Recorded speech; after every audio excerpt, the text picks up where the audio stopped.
nosso irmão Marcelo Santiago. Ele é da Gremiação Espírita Isabel. Ele vai falar do Evangelho segundo o Espiritismo, capítulo 13, 17 a 20. A piedade, os órfãos, benefícios pagos com ingratidão, beneficência exclusiva. Que os teus amigos espirituais e todos os amigos desta casa estejam presentes na manhã de hoje.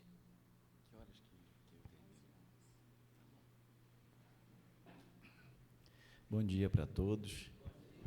É sempre uma felicidade estar nesta casa, onde sempre me sinto tão bem, principalmente com a sorte de vir no dia do aniversário do Bernardo. Então, nós temos uma tarefa árdua hoje. Eu recebi 4 textos do Evangelho para comentar. Então, eu vou usar o seguinte caminho.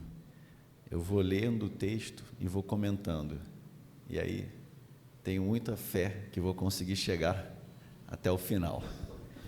Para isso, eu peço que vocês me envolvam com seus pensamentos de simpatia, me ajudando na conexão com os guias dessa casa, que conhecem vocês, sabem das suas necessidades e vão me inspirar aquilo que nós precisamos ouvir. Me incluo. Isso é uma coisa interessante quem faz palestra, né? Você fala uma coisa, você não pensou antes, você fala e você, puxa, legal isso. Porque, na verdade, se eu estiver bem sintonizado, eu só estou passando um recado que, na maioria das vezes, é para mim também. Então, puxa, que jeito melhor de começar o domingo do que estudando a doutrina espírita. Esse primeiro tema é a piedade. É uma comunicação do Espírito Miguel. Então, Miguel nos diz assim: a piedade é a virtude que mais vos aproxima dos anjos. E nós entendemos, né, Kardec usa aqui o termo anjo, o Miguel usa o termo anjo, mas são espíritos evoluídos, né? Não anjos no sentido de seres criados diferentes de nós, né? Mas anjos no sentido de espíritos de luz. É a irmã da caridade que vos conduz a Deus. Deixai que o vosso coração se enterneça ante o espetáculo das misérias e dos sofrimentos dos vossos semelhantes. Vossas lágrimas são um bálsamo que lhes derramais nas feridas, e quando, por bondosa simpatia, chegais a lhes proporcionar a esperança e a resignação, que encanto não experimentais? Tem um certo amargor, é certo, esse encanto, porque nasce ao lado da desgraça, mas não tendo o sabor acre dos gozos mundanos, também não traz as pungentes decepções do vazio que estes últimos deixam após si.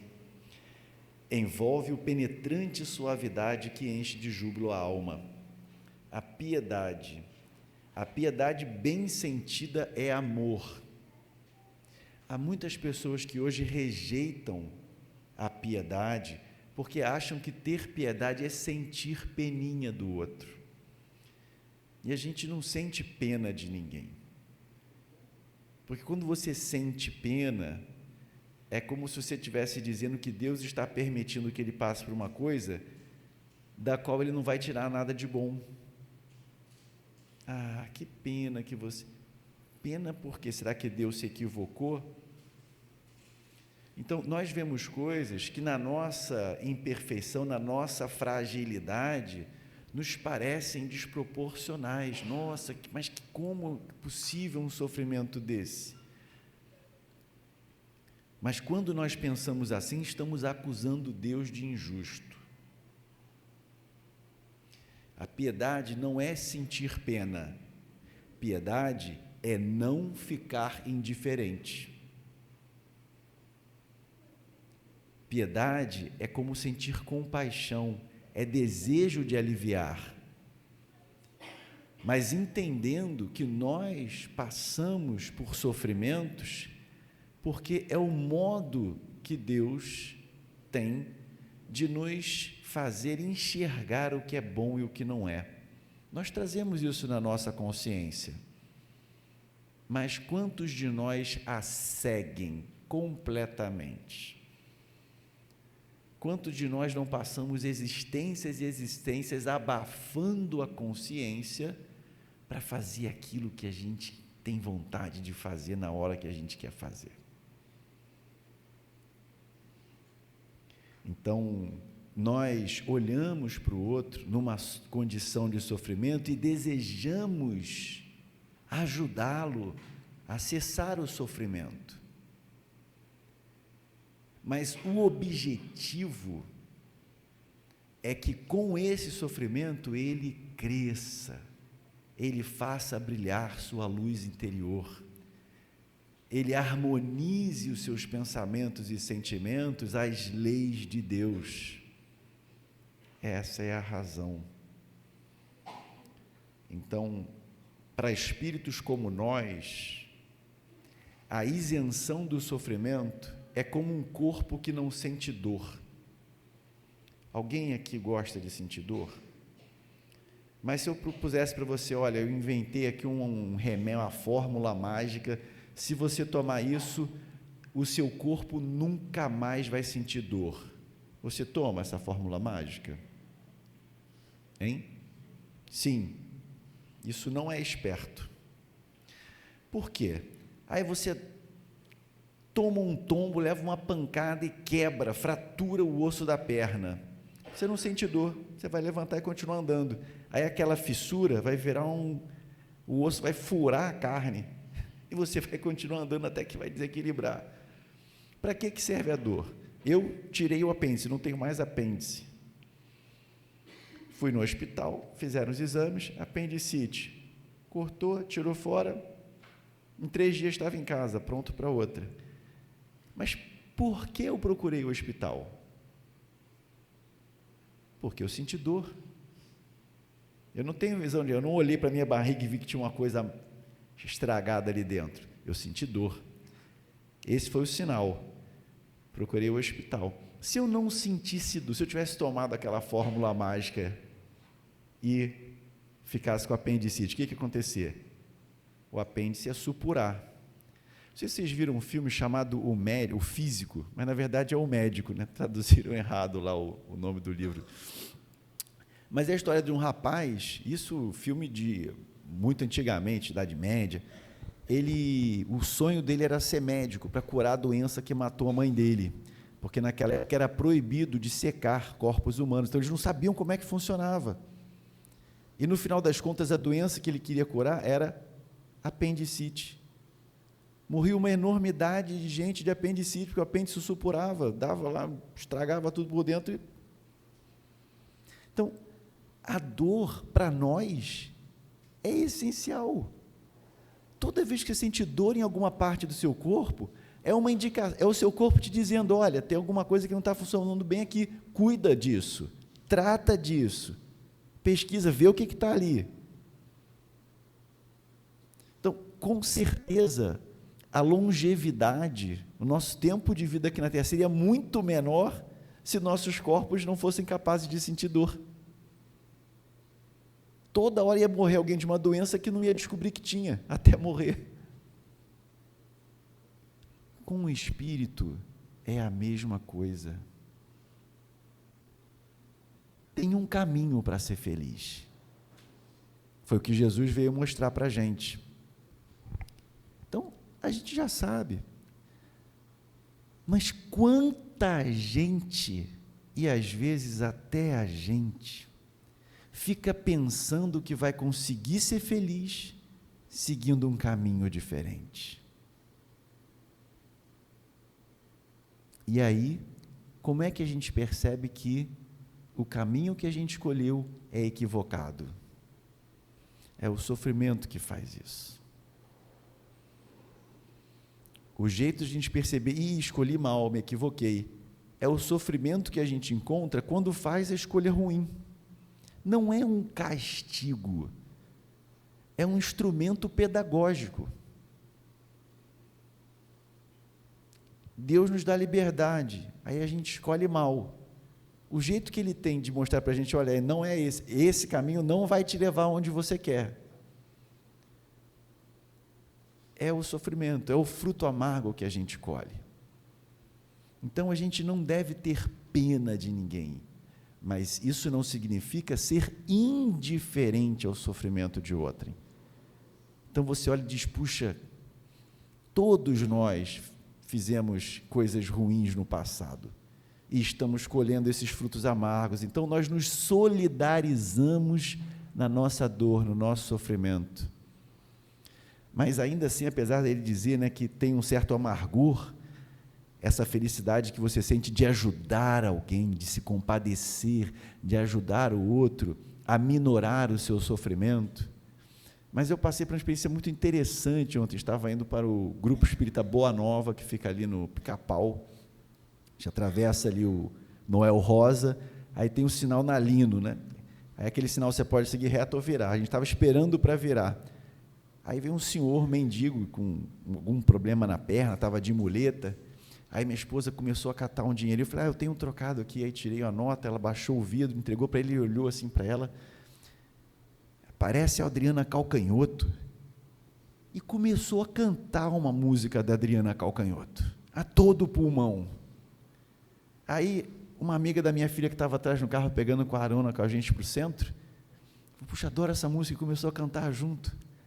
Aí eu falei, quem diria um mendigo com um problema na perna, de muleta, com metade dos dentes, nessa manhã de sábado, cantando Adriana Calcanhoto, após receber míseros R$2.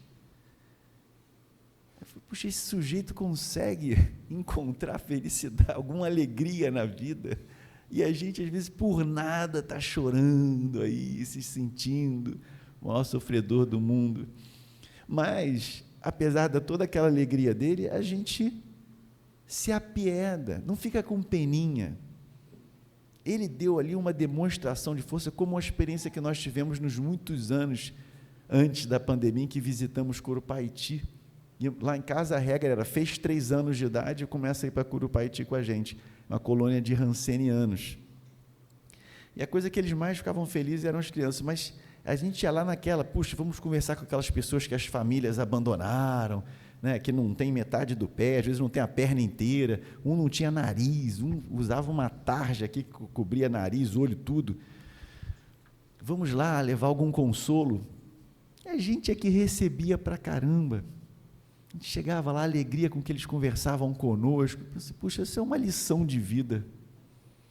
Todo dia a gente ia lá recarregar as nossas baterias de fé, observando como aquelas pessoas abandonadas, sofridas, miseráveis, ainda conseguiam encontrar a alegria de viver. Então ele diz, a piedade bem sentida é amor, é isso. Piedade não é ter pena, é amar, é querer o bem. Amor é devotamento. Devotamento é ouvido de si mesmo, é se esquecer. E esse ouvido, essa abnegação em favor dos desgraçados, é a virtude por excelência, a que em toda a sua vida praticou o divino Messias e ensinou na sua doutrina tão santa e tão sublime. Aí Miguel nos diz, quando essa doutrina for restabelecida na sua pureza primitiva, a doutrina do Cristo, que nós, ao longo de séculos, desvirtuamos, até cometemos o absurdo de matar em nome de Jesus, imagina, quando essa doutrina for restabelecida na sua pureza primitiva, quando todos os povos se lhe submeterem, ela tornará feliz a terra, fazendo que reinem aí a concórdia, a paz e o amor. É isso. Imagina a humanidade vivendo com o objetivo de seguir os exemplos de Jesus. Que mundo maravilhoso!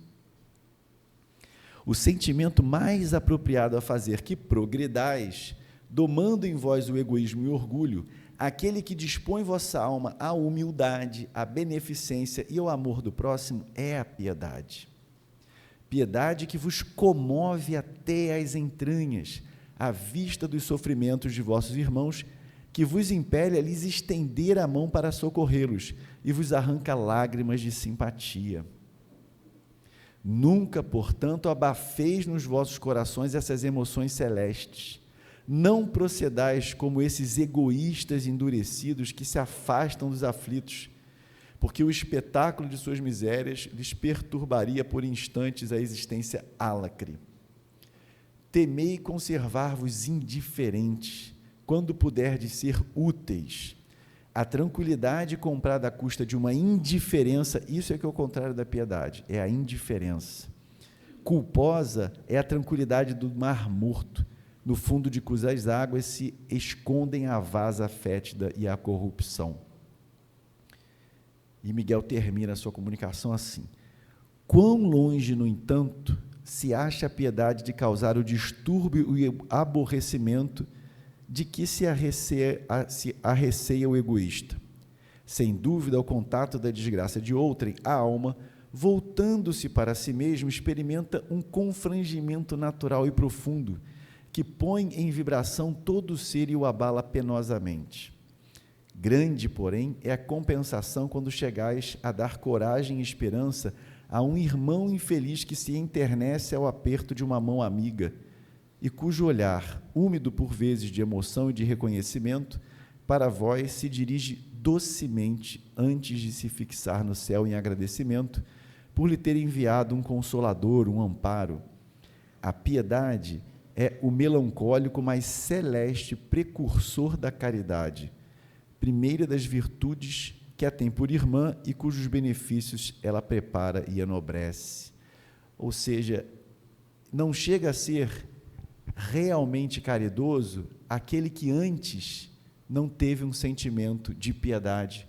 A piedade é o sentimento que nos impulsiona a sermos caridosos, entendendo-se piedade como essa não indiferença, esse olhar o sofrimento do outro e ter uma inclinação, sentir o desejo sincero de minorar aquele sofrimento.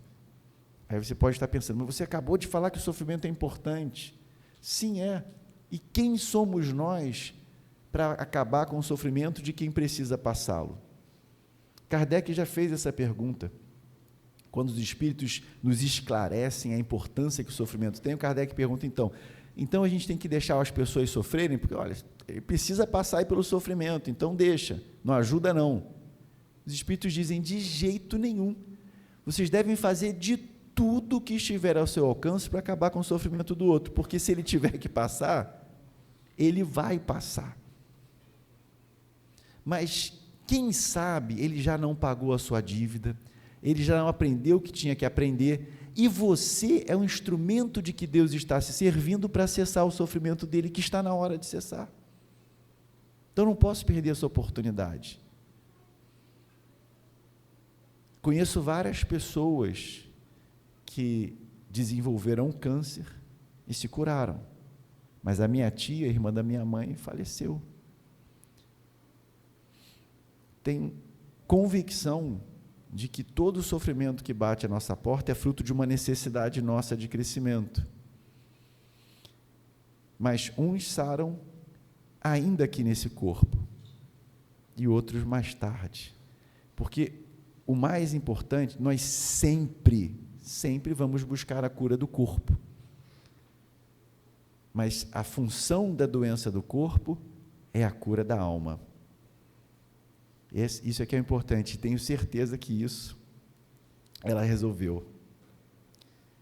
Foi um dos maiores exemplos que tive. Eu tinha 20 anos quando ela desencarnou, era a única irmã da minha mãe, e a vi definhar, perder os cabelos, vários caroços surgirem no seu corpo, mas nunca, não tenho absolutamente registro, lembrança de um momento de lamentação,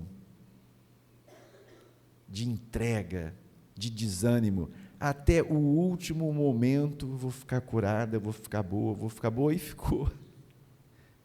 Porque ela não era aquele amontoado de células que eu enxergava e abraçava. ela era o espírito que habitava aquele corpo. E tenho certeza que esse espírito se iluminou nessa experiência e nos deu enormes exemplos de fé, de fortaleza, de resignação, deixando 2 filhas adolescentes. Eu que tenho 6 filhos, imagino o que deve ser o sofrimento de ter que partir. Momento de choque, tá bom, refaçam-se da informação. Eu e minha amada esposa temos 6 filhos. Nasci na época errada, é só isso. 100 anos atrás, pessoal, só 6, tranquilo. Muito bem. Então, mas fico imaginando para minha tia o que deve ter sido, né, ter que abandonar aqui, deixando 2 jovens, né? Mas, será que Deus foi injusto com ela? Não, ninguém está abandonado. Elas aqui na terra tinham a nós, minha mãe se tornou, de tia virou mãe também um pouco, mas mesmo quem está sozinho, não está sozinho, porque Deus está com todos nós. Pode ser que a sua família espiritual não tenha encarnado contigo, mas não existe uma alma que não tenha afetos nesse ou no outro plano da vida. Muito bem, mas tem tanto texto ainda. O próximo tema chama-se os órfãos. Meus irmãos, amai os órfãos. Essa é uma comunicação, deixa eu ver de quem é essa. Essa é de um espírito familiar. Meus irmãos, amai os órfãos. Se soubesseis quanto é triste ser só e abandonado, sobretudo na infância, Deus permite que haja órfãos para exortar-nos a servir-lhes de paz. Que divina caridade amparar uma pobre criaturinha abandonada, evitar que sofra fome e frio, dirigir-lhe a alma, a fim de que não desgarre para o vício. Agrada a Deus quem estende a mão a uma criança abandonada, porque compreende e pratica a sua lei. Ponderai também que, muitas vezes, a criança que socorreis vos foi cara noutra encarnação, caso em que, se pudesseis lembrar-vos, já não estarias praticando a caridade, mas cumprindo um dever. Assim, pois, meus amigos, todo sofredor é vosso irmão e tem direito à vossa caridade. Não, porém, a essa caridade que magoa o coração, não essa esmola que queima a mão em que cai, pois frequentemente bem amargos são os vossos óbolos. Quantas vezes seriam eles recusados se na choupana a enfermidade e a miséria não os estivessem esperando? Dai delicadamente, juntai ao benefício que fizerdes o mais precioso de todos os benefícios, o de uma boa palavra, de uma carícia, de um sorriso amistoso. Evitai esse ar de proteção, que equivale a revolver a lâmina no coração que sangra, e considerai que, fazendo o bem, trabalhais por vós mesmos e pelos vossos. Ou seja, o que esse Espírito está nos dizendo, como tudo é passageiro aqui. Então, eventualmente nessa vida aconteceu de eu, apesar de não ser rico, ter uma condição confortável comparada à de muitos irmãos miseráveis. Mas isso é tão efêmero. Nós precisamos de todas as experiências, porque de cada experiência nós tiramos um ensinamento. Então, a riqueza é uma prova também, assim como a pobreza. Então, pode ser que aquele para quem eu estou dando ali um dinheirinho já tenha me acolhido numa outra existência, ou venha a ser o meu benfeitor numa próxima. Que garantia eu tenho de que não vou passar pela prova dele numa próxima encarnação? Se não passei ainda, é muito provável que isso venha a acontecer, porque em cada situação nós desenvolvemos habilidades diferentes e somos testados. Então, uma comunicação muito bela da Condessa de Paula, foi uma mulher que faleceu ainda relativamente jovem, mas que era boníssima, né? Então, era esposa de um homem muito rico, era uma condessa, ele dava um dinheiro para ela gerir a casa, né? vários empregados e tudo, e ela conseguia, né, com muito critério, com muita inteligência, fazer tudo o que precisava ser feito com metade do dinheiro que o marido concedia, porque com a outra metade ela fazia caridade, ela ajudava pessoas, comprava remédios, comprava comida para aquela família que o pai estava doente, não podia trabalhar e tudo.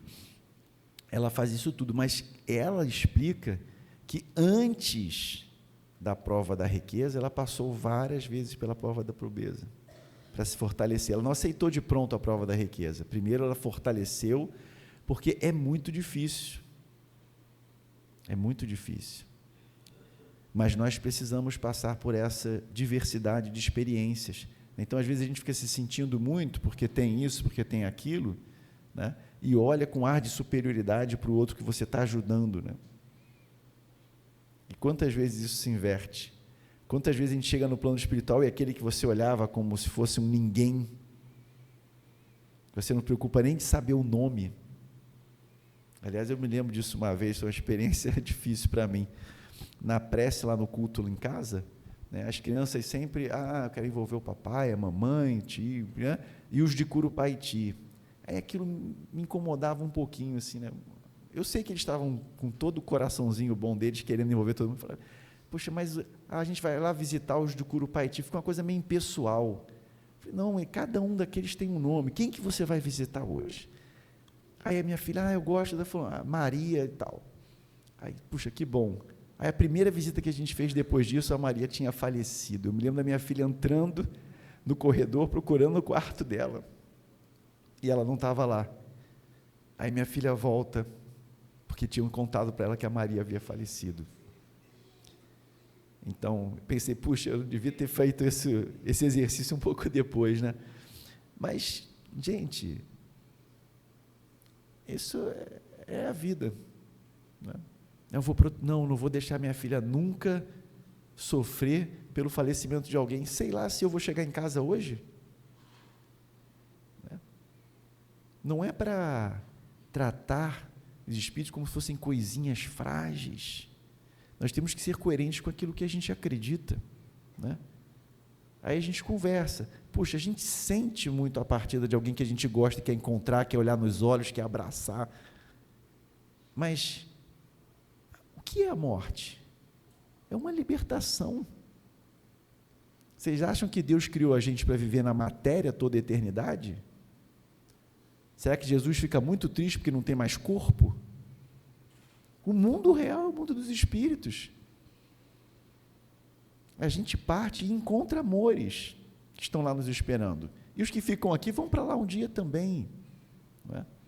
Então, o Espiritismo é um tesouro que faz a gente enxergar tudo diferente, que nos faz mais fortes, que nos faz resilientes, que nos dá esperança, que faz nós sermos as pessoas do copo meio cheio sempre, nunca meio vazio, sempre meio cheio.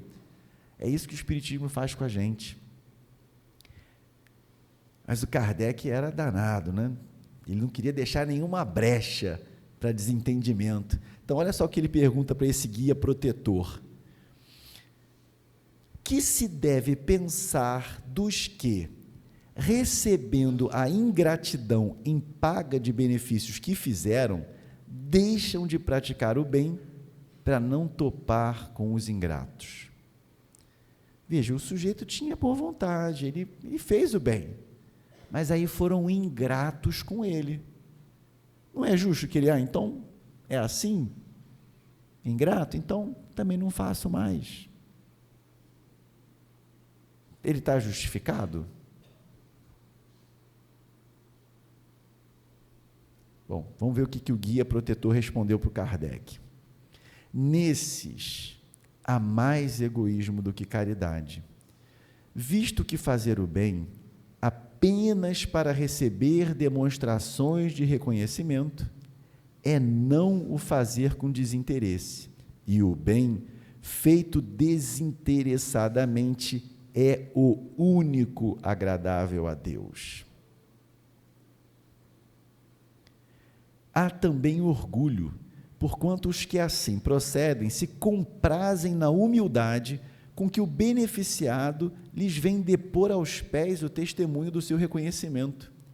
Aquele que procura na terra recompensa ao bem que pratica, não a receberá no céu. Deus, entretanto, terá em apreço aquele que não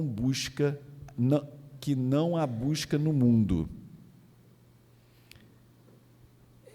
Isso é fruto do nosso desentendimento. Por exemplo, vou pegar o Bernardo como exemplo. Bernardo nos brindou ali com a sua música e recebeu a nossa gratidão na forma de aplausos. Eu tenho certeza que ele gostou de ouvir. Mas será que quando o Bernardo começou a se desenvolver na música, quando ele estava sozinho treinando uma música, cantando, ele não estava gostando nada, só estava pensando assim, não, isso aqui só vai ser legal quando tiver um monte de gente batendo palma para mim? Não. O prazer que ele sente em cantar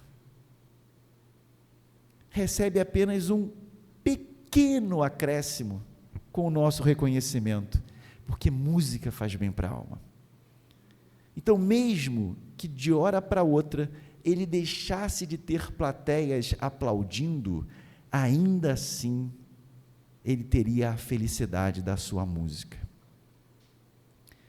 Do mesmo modo, receber um olhar de gratidão é algo que nos comove, é muito gostoso.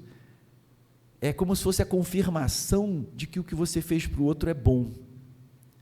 Mas veja, se você só consegue se sentir feliz quando faz o bem, no momento em que está recebendo o agradecimento, você ainda não sabe o que é fazer o bem. Porque esse é o nosso superpoder. Vou dar um exemplo. Eu adoro dar exemplo. Professor, né, tem sempre que dar exemplo, né, sempre fazer analogias. A gente tem uma cantina ali, eu tenho certeza que tem coisas deliciosas. Aí eu estou aqui pensando, puxa, na hora que acabar aqui, eu vou rapidinho chegar lá, que eu vou comprar aquela empadinha que não tem igual. Aí eu chego lá, não, acabou. Mas ela comeu uma, ele comeu uma, ela comeu uma. Como é que eu vou me sentir? Vou ficar meio frustrado, né?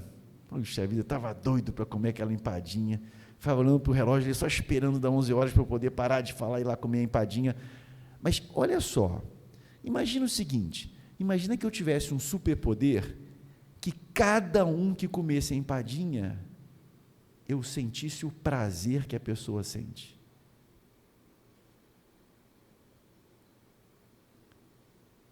Então, se eu chegar lá, comprar 5 empadinhas e comer, beleza.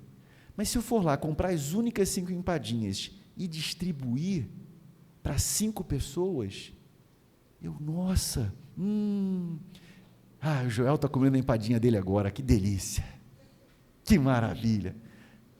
Você deve estar pensando, o que esse sujeito está falando, que coisa bizarra é essa? Gente, isso é o que acontece quando você ama de verdade. Quando você está só apaixonado por alguém, você só fica feliz quando abraça, quando beija, quando a pessoa está do seu lado. Você precisa de alguma coisa além de você, que é o objeto da sua paixão. Isso gera uma dependência. Sou feliz se a pessoa está aqui. Sou feliz se tenho a atenção dela. Sou feliz se consigo abraçá-la. Mas e a pessoa que ama? É feliz? Ponto. A pessoa que eu amo me ama também, que ótimo. A pessoa que ama não gosta muito de mim, mas eu amo. Vocês entendem? Como é que a gente tratou Jesus quando ele chegou aqui na terra? Poxa, Messias, que bom, vem cá, e tal. Jesus viveu até 87 anos, foi isso? Todo dia alguém levava uma comidinha para ele, construíram um palácio para ele, davam atenção para tudo que ele falava. Foi assim que a gente tratou Jesus? A gente torceu as suas palavras, ironizamos, prendemos, torturamos, pregamos numa cruz. Ele deu alguma coisa para a gente diferente de amor? Ele só nos deu amor. Mas quando ele estava pregado na cruz, o diálogo dele com Deus foi: está vendo, Pai? Não falei que não era para ouvir? Olha só, dei amor e olha o que eles fizeram comigo. Ah, não, me tira logo daqui, deixa esse pessoal aí por conta deles mesmos. Foi isso que Jesus falou? Depois de toda a tortura, depois de lança, de coroa de espinho, de pregar na cruz, o que Jesus diz para Deus? Pai, perdoa-lhes, eles não sabem o que fazem. Ou seja, mesmo sendo absolutamente ingratos, isso tisnou um tantinho de nada a felicidade de Jesus? A gente conseguiu tirar ele do sério? Irritá-lo? Deixá-lo triste, deprimido? Não. Por quê? Porque Jesus tem esse superpoder chamado amor. Quem ama não precisa de mais nada. Essa era a água viva que ele falou com a samaritana. Mulher, me dá água. Ela, puxa, que estranho, ele é judeu, sou samaritano, está me pedindo água. Aí tem aquela conversa lá que está na Bíblia, muito interessante, mas Jesus diz assim, olha, ela estava tirando água do poço lá, e falou, a água que eu tenho, se você beber, nunca mais vai ter sede. Que água é essa que Jesus estava falando, que dá essa liberdade? Isso é o amor, isso é o que ele constituiu em si. Então, quando a gente sai aí, faz uma coisa, a pessoa, poxa, nem me agradeceu. Que pena, você ainda não descobriu. Eu acho que o exemplo melhor que a gente tem aqui nesse mundo tão imperfeito, de gente ainda tão atrasada como nós, o exemplo mais próximo que a gente tem desse amor que Jesus quis exemplificar para a gente é o das mães. Eu me lembro de uma reportagem, uma vez que eu li, de uma mãe que entregou o seu filho criminoso para a polícia, mas ia todo dia visitar, levar comidinha para ele. Diz assim, você quer entrar no crime? Não vai, meu filho, não faz isso, não sei o quê. Não, você quer? Então, não sou mais sua mãe, tá? Esquece de mim.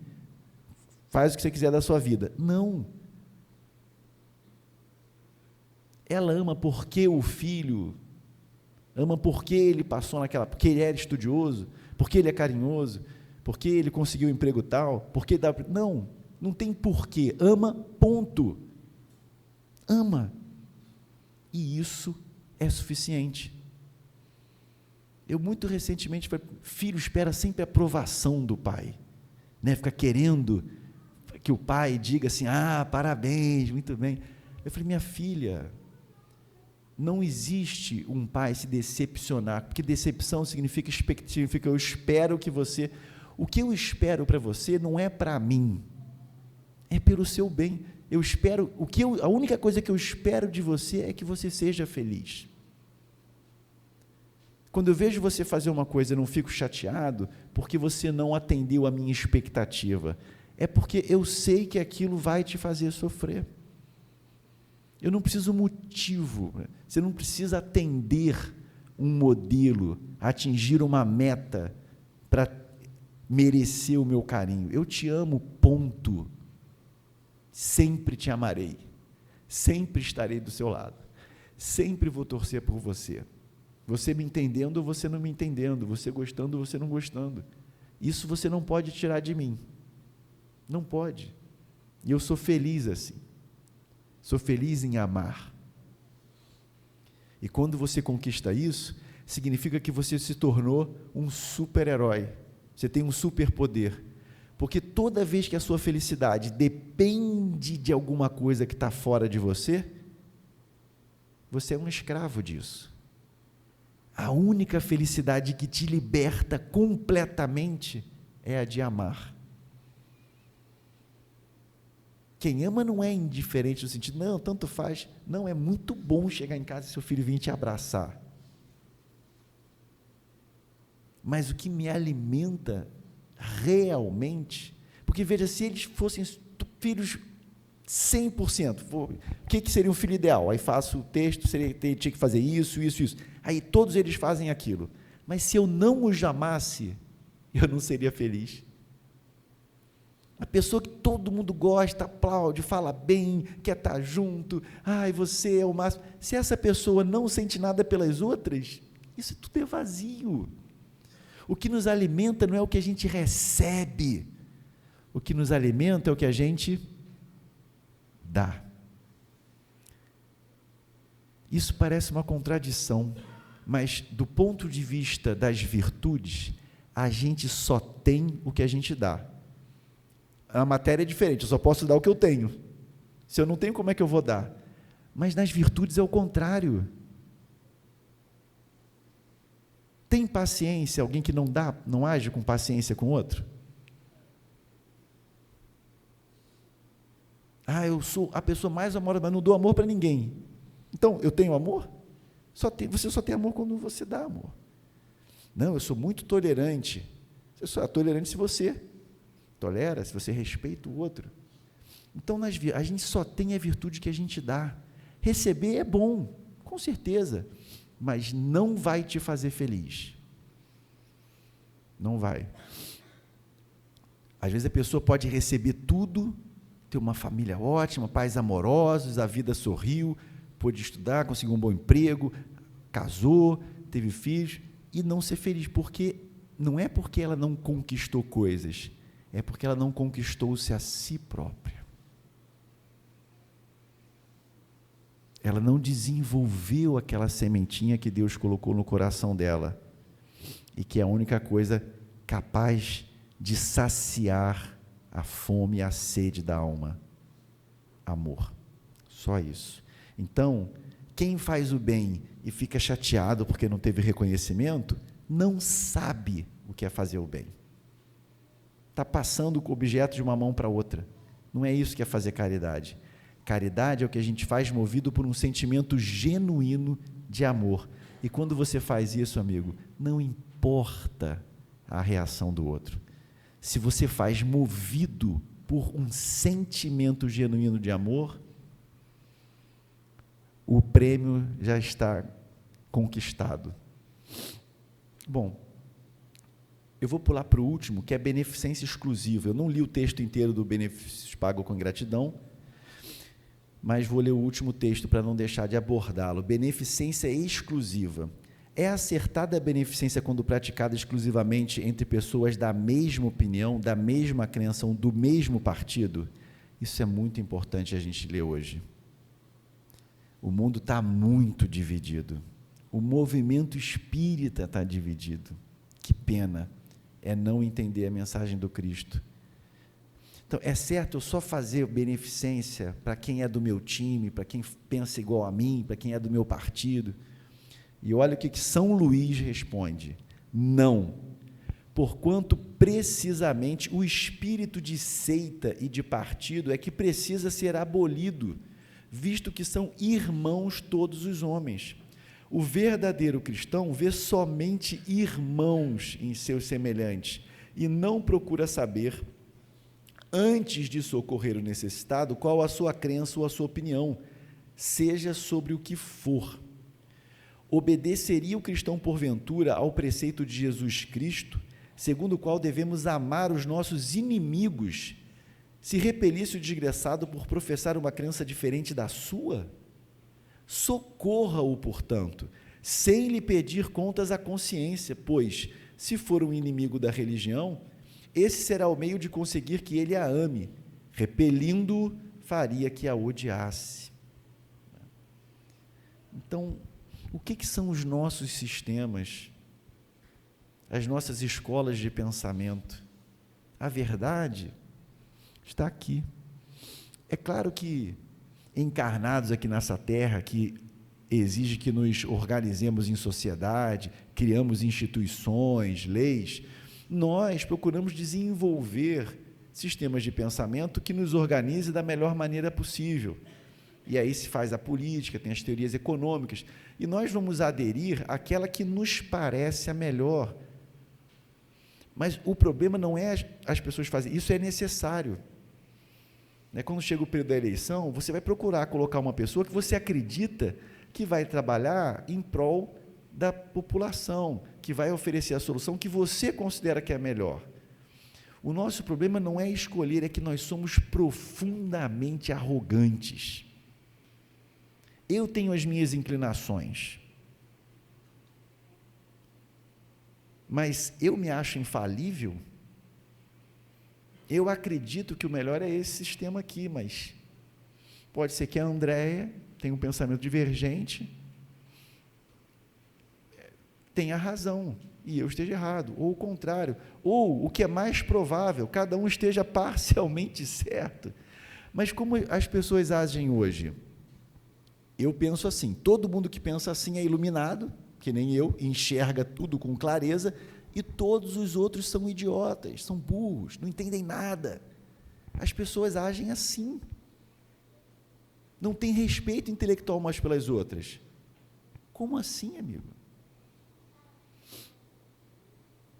Então, eu vou lá, aconteceu, eu exerço o meu dever de cidadão, votando em quem me parece melhor. Agora, eu tenho certeza que esse é o melhor candidato? Não, as informações que eu recebi e a minha capacidade intelectual me levam a acreditar que esse é o melhor. Mas, quando eu olho para vocês, será que tem alguém menos inteligente que eu aqui? De jeito nenhum. E as pessoas enxergam diferente. Todo mundo, no fundo, quer o melhor.